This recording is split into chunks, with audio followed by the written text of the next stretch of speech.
Hello, welcome to the Living Dreams Joyfully podcast, where we talk about everything, because a life well lived is not one-dimensional.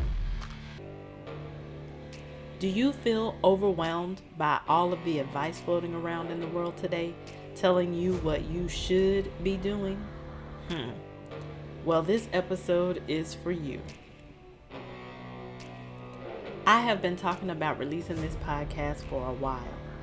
Every time I read a perspective on the internet that is making blanket statements about how if you're not this or if you're not that, I want to scream.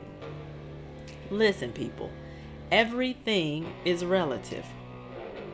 What they did may not work for you, and that's okay.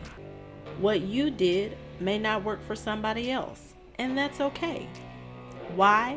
Because the how and why will be different from person to person. On this podcast, I'm sharing things from my perspective. It doesn't mean that I think you should run out and do things exactly like I do them. It's just me sharing my experiences for you to take that information and see how it does or does not apply to you.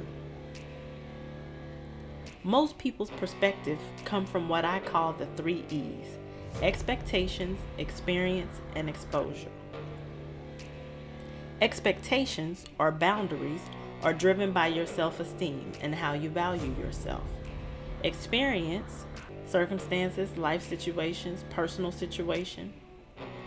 As the old folks used to say, nothing beats a failure but a try. Trying is how you gain experience. Once you gain experience, your perspective grows and changes because you now have the personal knowledge to pull from.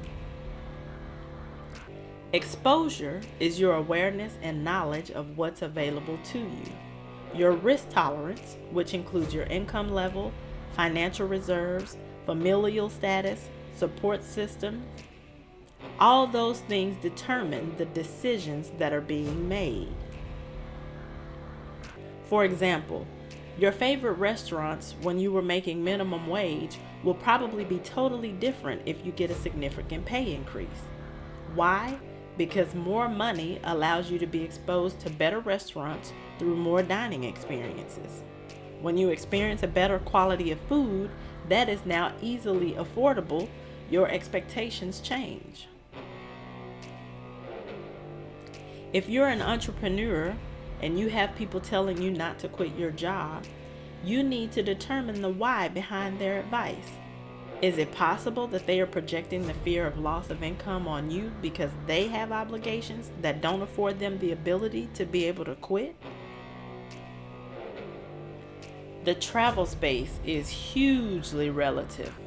When I was looking to the internet for long-term travel inspiration in 2016, some of the countries that were considered boring by popular travel bloggers were my favorite countries because I wasn't a 20 to 30-year-old looking to turn up. So I was glad that I chose to go anyway to see for myself how it would be.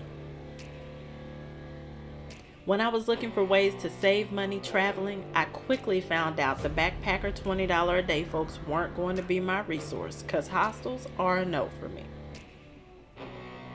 I want to move abroad.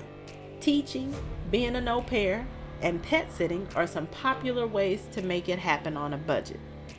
I am not keeping nobody kids, and I don't like pets, so that was all a no for me. Last but not least, I have a message for my folks who may have lost their way with all of the negativity that has sucked the life out of us the last couple of years. Ignore the people who say don't look back at your past. Those are probably people who made bad decisions in the past. If you know you made great decisions in the past and somehow lost your way, it's okay to have a different perspective. You may need to look back to be reminded of what you were once capable of. I hope these few examples I've given from my perspective have been helpful to ease any anxiety or pressure that you've been feeling to perform like someone else. Stop taking what people say on the internet as gospel without getting more details of the hows and whys behind their statements. It's time for you to learn how to reflect on the information you consume and determine if it is or is not useful to you and your specific set of circumstances. Thank you for taking the time to listen. Don't forget, every day is a fresh start to living dreams joyfully.